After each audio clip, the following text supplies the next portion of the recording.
Bonjour à toutes et à tous et bienvenue pour un nouvel épisode des Annales d'Opale. Ici Ethno et c'est Sol que je vous retrouve pour une nouvelle chronocritique concernant La Nuit du Faune de Romain Lucazzo. Avant de parler du bouquin, simplement pour vous dire que les chroniques à quatre mains allaient bientôt revenir. C'est vrai que là, dernièrement, on a eu pas mal d'épisodes en solo, mais on essaye un peu de surfer sur l'actualité et vu les sorties quand même assez importantes qu'il y a eu, notamment avec Dune, on s'est dit que c'était bien d'en parler.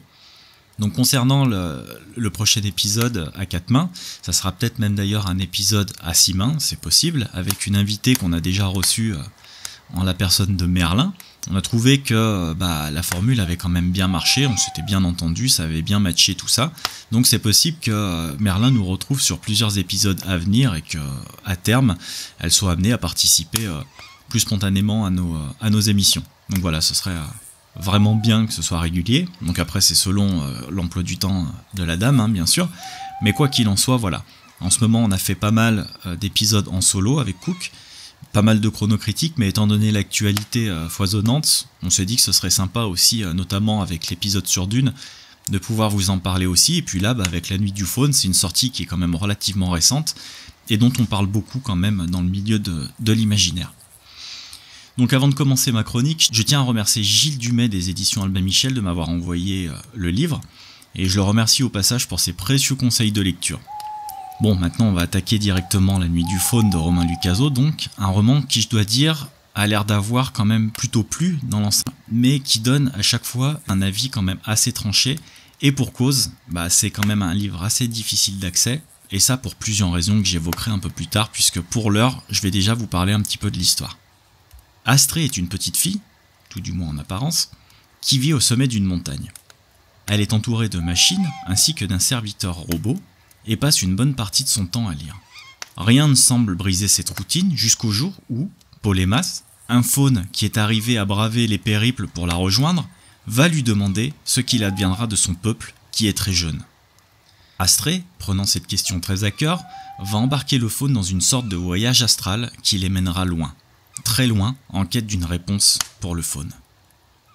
La nuit risque d'être longue donc pour cette créature toute jeune, d'ailleurs symbolisée par un faune, une bestiole mythologique que l'on attribue en général à la nature, et qui rencontre Astrée qui, elle, le lecteur s'en rendra vite compte, n'est pas vraiment l'enfant que l'on voit en apparence.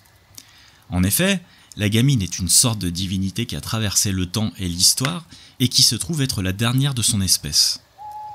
Pour résumer donc, on a affaire à un faune d'apparence adulte, tout du moins on l'imagine, et qui est en réalité très jeune, et qui va devenir le compagnon de voyage d'une fillette qui est en vérité sans âge. L'auteur jouera donc sur ce contraste qui est assez sympa, je dois dire. Donc le faune ne connaît rien, il souhaite savoir, son peuple primitif est composé de chamans par exemple, et la philosophie à proprement parler n'est pas encore là. Et si je parle de philosophie, c'est que dans La Nuit du Faune, il en est question. Et c'est d'ailleurs un des éléments vendeurs du bouquin, que c'est un conte philosophique. Alors je vais spoiler une bonne fois pour toutes, non, La Nuit du Faune n'est pas un conte philosophique, enfin, pas comme on l'entend du moins. Ce livre est un voyage, une réflexion, peut-être même une observation sur le devenir des civilisations, mais la question de la philosophie, pour moi en tout cas, est implicite quand on s'attaque à ce sujet, et il s'agit plus en vérité d'un roman SF teinté de philo que de l'inverse. Nous sommes en présence d'un livre indéniablement hard SF, ça c'est sûr, mais l'un n'empêche pas l'autre. Et ces deux sujets vont aussi de pair, mais je pense que l'élément SF aurait dû être mis plus en avant selon moi pour moins déstabiliser le futur lecteur.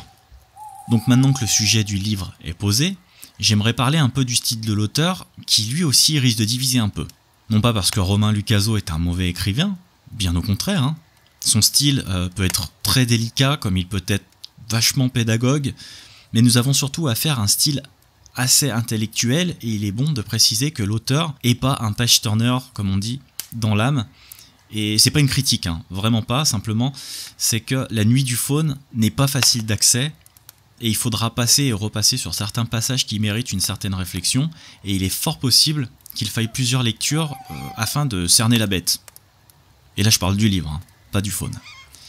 Bref, La Nuit du Faune est un roman exigeant donc, et c'est pas ces éléments SF qui nous faciliteront non plus la lecture. Donc l'auteur nous explique la vie, sans artifice, comme elle l'est vraiment, En gros que nous sommes éphémères à l'échelle de l'univers, et nous ne sommes pas grand-chose, voire rien, simplement de passage.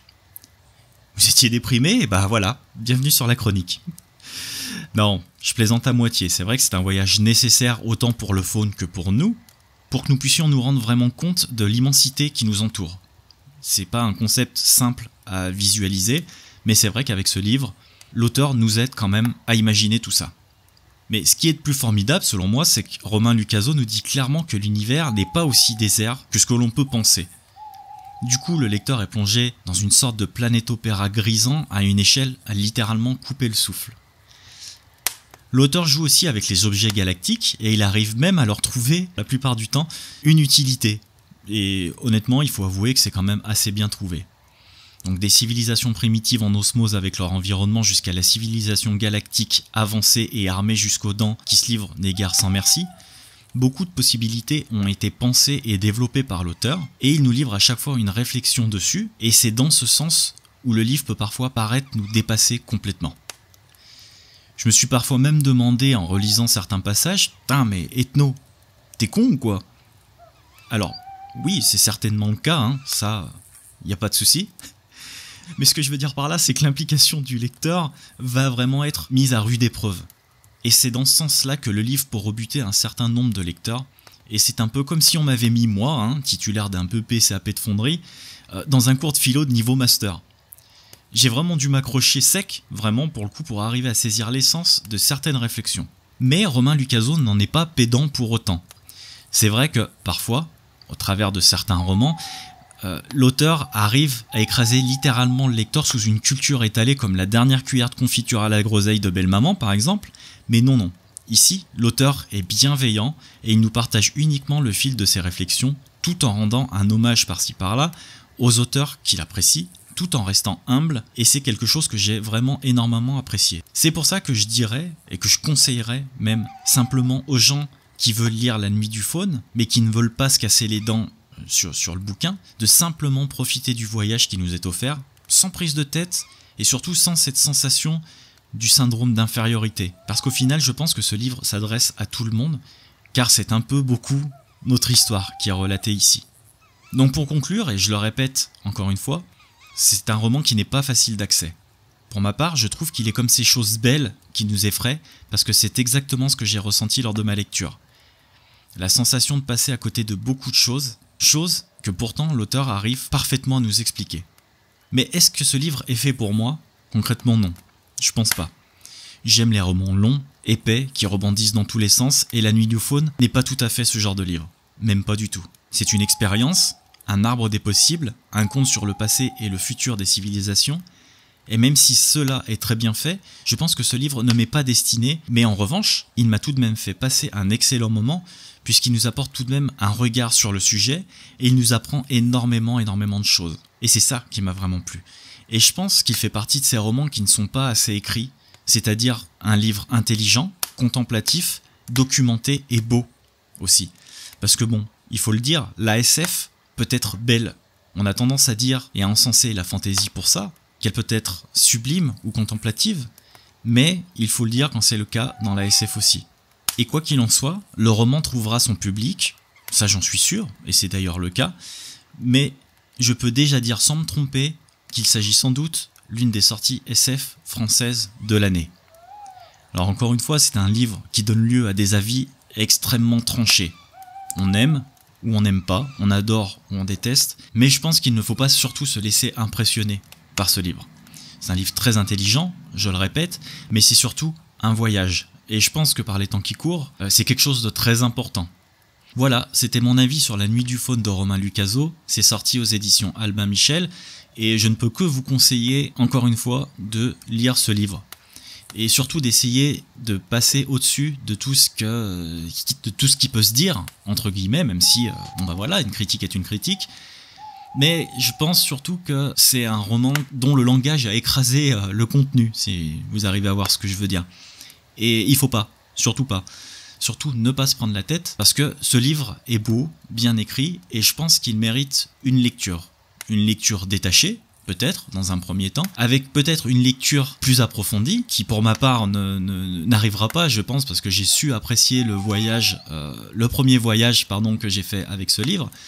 Mais voilà, j'avoue en avoir pris plein les yeux, j'avoue avoir souri, et j'avoue que le tandem d'Astrée et du faune est assez attachant quand même. Et c'est vrai que de voir cette créature primitive voyager dans l'espace, j'ai trouvé ça génial comme concept. Au même titre que tous les concepts qui nous sont proposés sont bons. Donc, il y en a qui sont assez effrayants, ça aussi, faut le dire. Il y en a qui sont assez beaux. Mais voilà, c'est une part d'histoire.